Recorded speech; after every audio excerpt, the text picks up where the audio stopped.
So I was out in the woods today, did some hiking, did some kayaking, and this is what I carried with me for survival gear. I have my water bottle here, stainless steel, good for boiling, good for carrying. I have this knife, which still has never cut anything. It's a carbon steel Mora. I'll fix that soon, guaranteed. I have this space blanket, my ever-present fire steel, and then my pocket knife. And I felt very comfortable with just this gear. That was all I needed out there today, that I could have sustained myself pretty much with whatever emergency I would have encountered. I would have been just fine. And for that reason, you have to wonder, why do I have all of this gear? Well, I guess I have to admit, I'm a bit of a gear junkie. And I don't like to do specifically gear videos because I don't want to encourage people to go out and buy things they don't need, when really you can get by with such simple items as this. You know, this knife cost me $10, and the fire steel was less than $10. The water bottle was less than $10.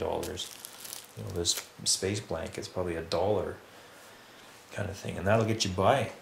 So for me to encourage somebody to go out and buy a knife that might cost them $100 or more, when their kid might not be going to school with a proper breakfast and they're buying things on credit, I just can't do it. So despite that, I'm going to do a little gear video here and show you some items that I've used in my videos.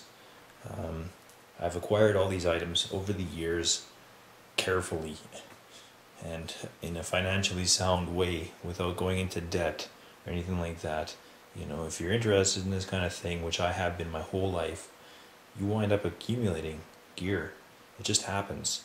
You know, it kind of falls in your lap sometimes, or you save for it, or whatever the case may be. But anyways, I've got some tools here that I really enjoy working with, and some of them actually didn't even cost me anything. For instance, this axe here, which has that emblem, which leads me to believe it's a Wetterlings type of axe, I got for free. And when I got that axe, I also got this machete, which was being used for agricultural purposes at the time. And these things come up now and again around here in garage sales and that sort of thing, but nonetheless, very cool gear. Once I make a sheath for that, I'm going to be using it for sure.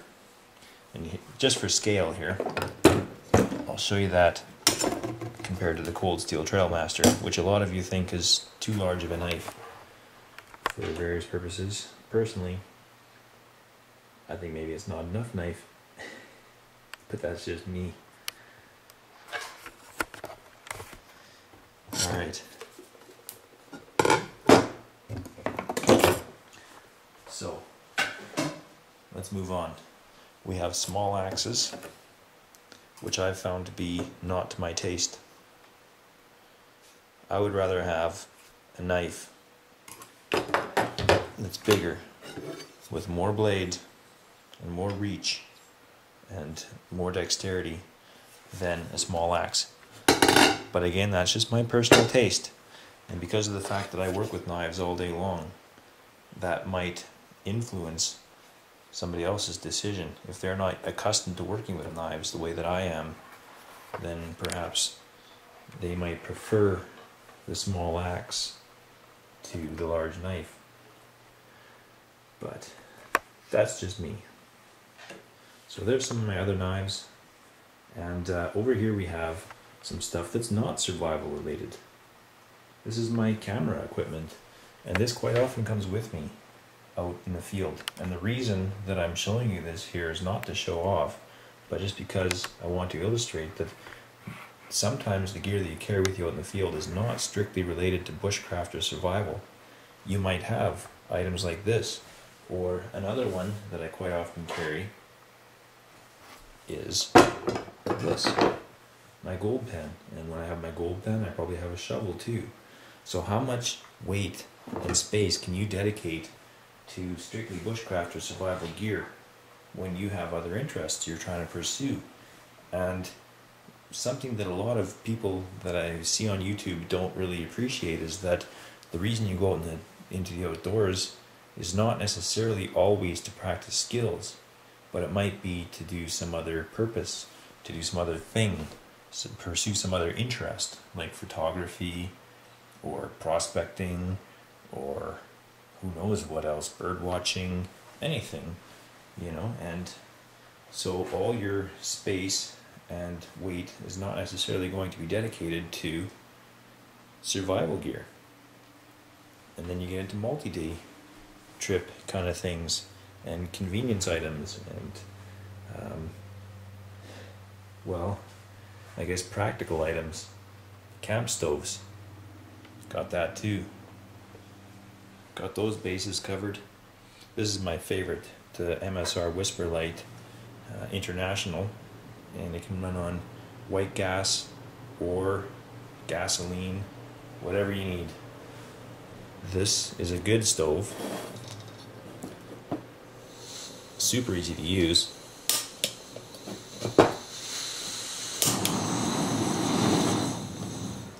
But the fact that it only operates on these canisters, and I've had issues with it in cold weather, is a bit of a showstopper for me. So I'll go with a bit more weight here with the MSR International. And then we have, you know, I'm always carrying some kind of food. This is what I might carry in my kayak sort of thing, is vacuum packaged food, some shelter basics. You know, I don't always just carry a space blanket. This was a gift to me. This is a tent, a tube tent style thing, and I carry that with some cordage to set it up. This is a military style rubberized poncho, heavy, but also has its applications depending on how I'm getting around. Then we get into food and water. Well, you already know that I boil my water with that stainless steel water bottle. I also carry this one that I haven't boiled with yet, but I could if I needed to.